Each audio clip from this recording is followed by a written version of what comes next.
Assalamualaikum warahmatullahi wabarakatuh. Nama saya Nurul Aiman binti Kusairi, memegang kad matrik D2018-208-6019. Okey, hari ini saya nak menerangkan tentang isu yang telah saya ambil, iaitu isu yang saya ambil adalah bully cyber. Bully cyber. Apa itu bully cyber? Bully cyber itu boleh didefinisikan sebagai penggunaan komunikasi berasaskan teknologi termasuk telefon seluler, email, mesej segera dan juga jaringan sosial. Bully cyber ini juga dikenali dengan perbuatan mengancam, memalukan atau menakutkan seseorang melalui medium elektronik seperti mesej, teks dan sebagainya. Pembuli cyber ini sukar untuk dikenal pasti kerana mereka bersembunyi di sebalik topeng. Hal yang dikatakan mereka bersembunyi di sebalik topeng kerana mereka menyembunyikan identiti sebenar mereka. Maka, mangsa yang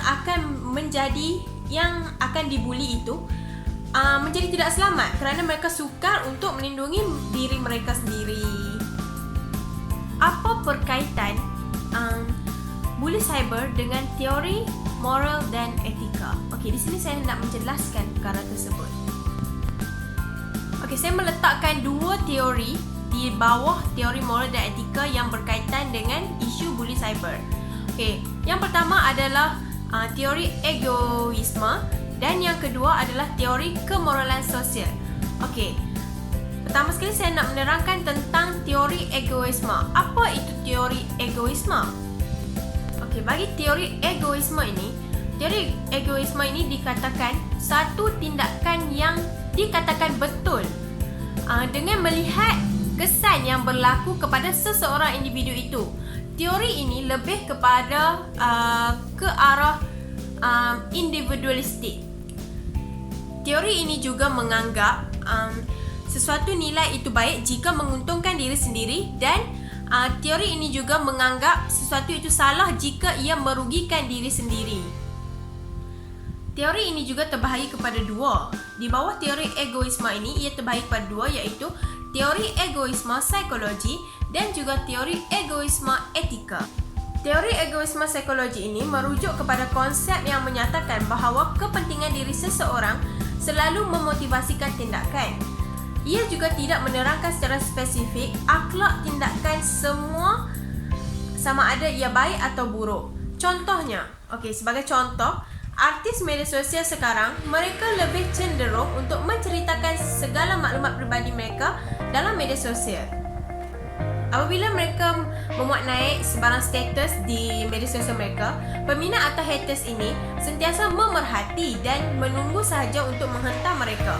Hal ini dapat menyatakan bahawa seseorang itu tidak berfikir sama ada tindakan mereka itu baik atau buruk, tetapi mereka hanya melihat alasan di sebalik apa yang mereka lihat, alasan di sebalik apa yang mereka fikir. Teori egoisme etika. Teori ini menerangkan bahawa setiap manusia harus dimotivasi oleh kepentingan diri mereka sendiri. Sebagai contoh, orang yang suka menyebarkan sebarang berita, kebanyakan orang ini menjadi nombor satu dalam menyampaikan sesuatu berita, tetapi setiap orang itu tidak memastikan kesahihan berita tersebut sama ada ia betul ataupun tidak.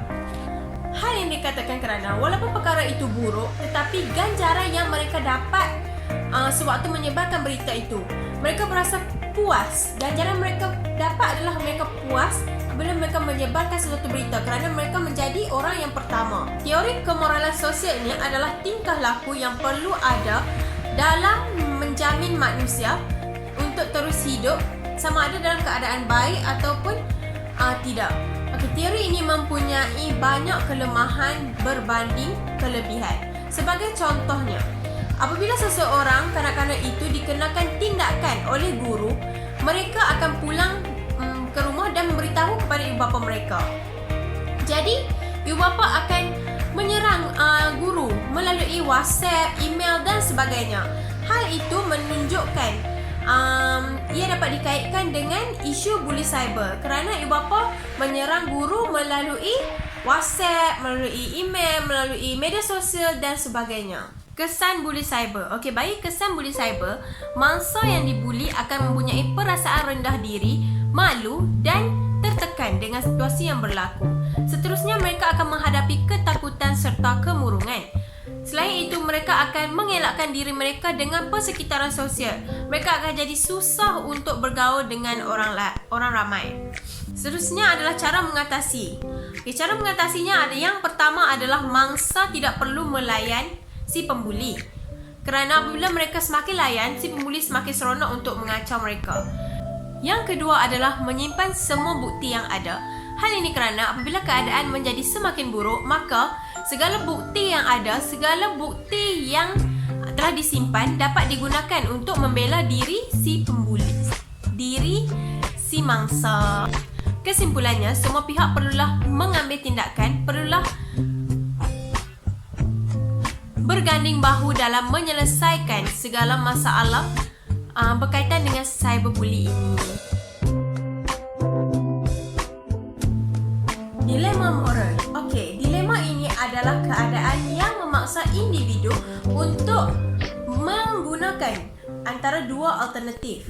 Okey, bagi moral pula adalah menyesuaikan diri dengan benda yang positif atau baik.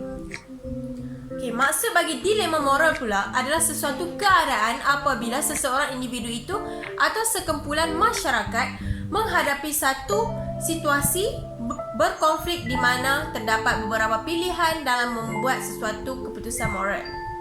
Dilema moral bagi buli cyber adalah dilema real life. Bagi alat penyelesaian konflik pula, bagi buli cyber ini, saya memilih strategi pembinaan hierarki. Hal ini kerana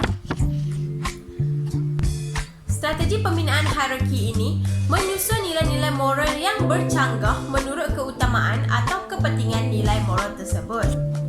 Sebagai contohnya, seorang pelajar telah mendapati tugasan kawannya itu telah diciplak sepenuhnya daripada laman web.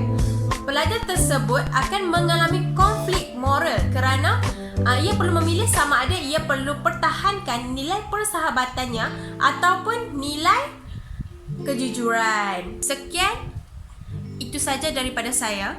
Terima kasih. Assalamualaikum warahmatullahi wabarakatuh.